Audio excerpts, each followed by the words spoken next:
Selamat sore untuk kita semua. Nama saya Maria Frilianti, NIM AB 231056. Sore hari ini saya akan melanjutkan ujian C, kebutuhan nutrisi ibu menyusui. Selamat sore Ibu. Sore Ibu, mari silakan duduk Ibu.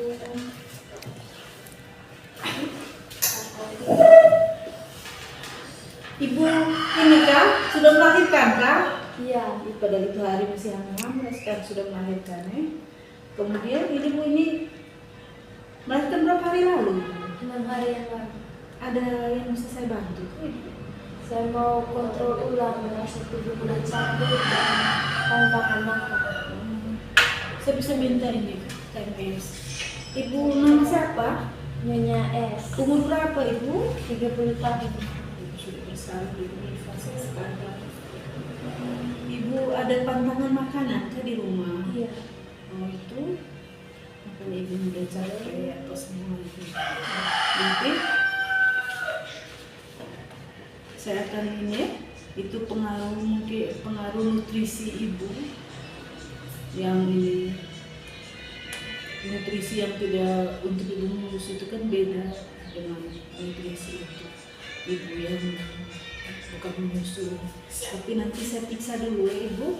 Dan dari hasil pemeriksaan tadi tekanan darah ibu baik 170, kemudian nadi 80 kali per menit, suhunya 36,5, pernapasan di tempat itu semua baik. Cuma tadi kan ibu ada mengeluh capek, mudah lelah, dan ada beberapa pantangan makanan tuh dari suami kan, ada pantang-pantang gitu. Oh, jadi baiknya ibu, nanti saya menjelaskan sedikit tentang kebutuhan nutrisi untuk ibu menyusui. Kalau sekarang kan ibu, tapi asinya masih full ya ibu. Sekarang kan ibu menyusui, jelas dia punya kebutuhan nutrisi itu beda. Saya butuh waktu sekitar 10 menit gitu bisa ibu. Sekarang kan tadi ibu sudah kasih tahu ibu punya keluhan ya.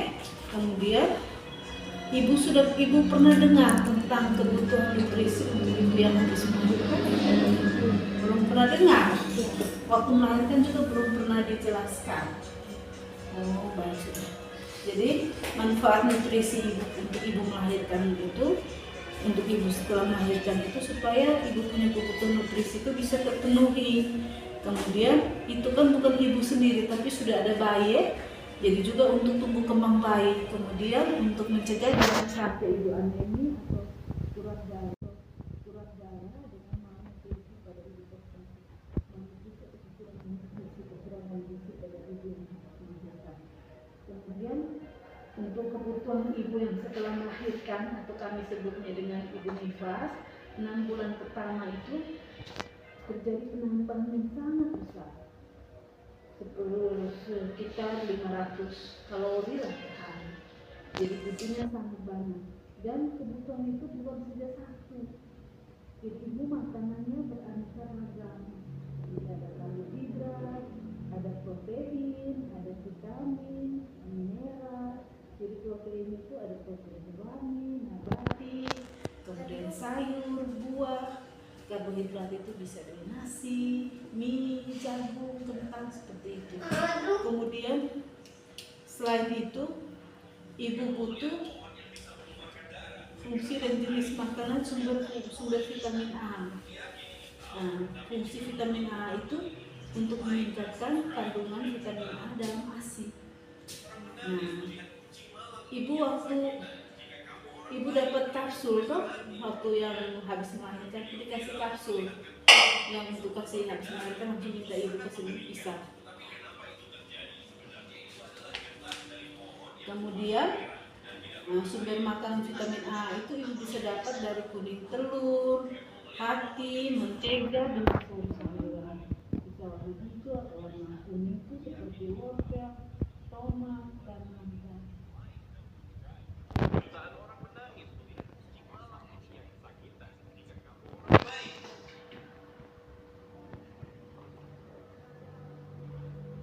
Kemudian Kalau setelah melahirkan itu juga ibu butuh cairan yang harus cukup. Cairan itu untuk kelancaran metabolisme. Jadi kelancaran proses pembakaran di dalam tubuh. Minum tuh sekitar 1 hari itu ibu butuh 14 gelas air dalam sehari. Sehingga setiap kali ibu habis menyusui, ibu minum air. Karena kalau kita menyusui habis biasanya haus ya ibu. Ya, jadi ibu nanti minum air, kemudian ibu juga minum 14 hari, 14 gelas itu untuk kelancaran metabolisme, itu proses pembakaran di dalam. Terus ibu juga minum obat tambah darah seperti itu, karena tambah darah atau tablet besi itu juga untuk membantu meningkatkan sirkulasi darah dan sel, itu sirkulasi darah dan sel dan juga untuk penambahan sel darah merah, sehingga bisa mencegah terjadinya anemia atau kurang darah. Tadi. Jadi saat tablet zat besi itu ibu tetap tadi kasih ya waktu itu ya ke ibu. Berarti masih ada nih di rumah. Jadi 1 kali sehari selama masa nifas. Jadi selama 40 hari ini ibu minum setiap hari ya satu tablet. Kemudian kalau contoh untuk menu makan sehari-hari itu, misalnya ibu makan nasi nih, nasi porsinya banyak toh, tapi nasi terus ibu tambah dengan karbohidratnya, ibu tambah dengan kentang ke apa terus, tapi ada sayur hijaunya seperti ibu makan dengan sawi atau bayam bening atau daun katuk bening untuk menambah ASI. Kemudian ibu bisa tambah dengan apa lagi selain bayam, daun ubi bening ke apa, terus daun kelor bening bisa, itu sayurnya. Kemudian ibu bisa tambah lagi dengan buah-buahan seperti pepaya, atau daun kelor tuh ibu bisa tambah dengan wortel seperti itu.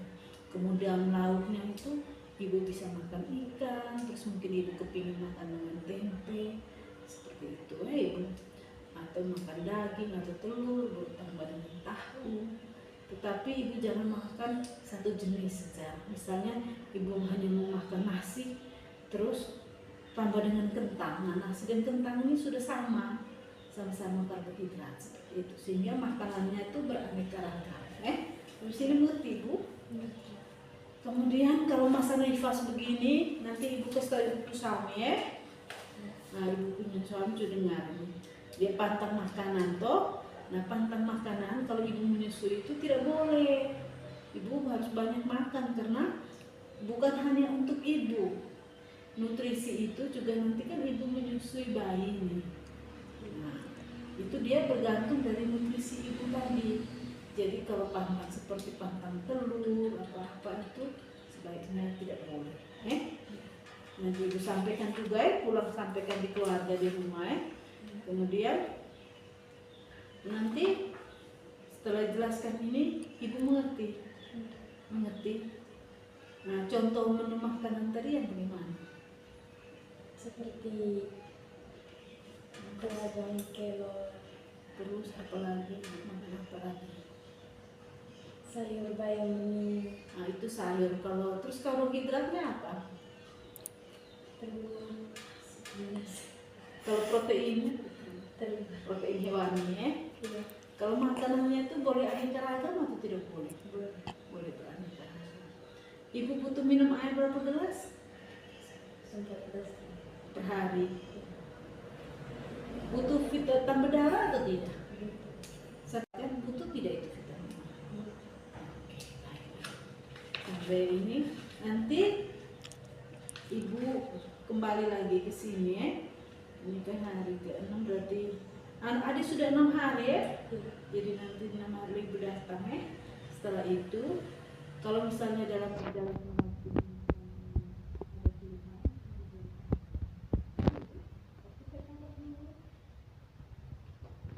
pulang nanti sampaikan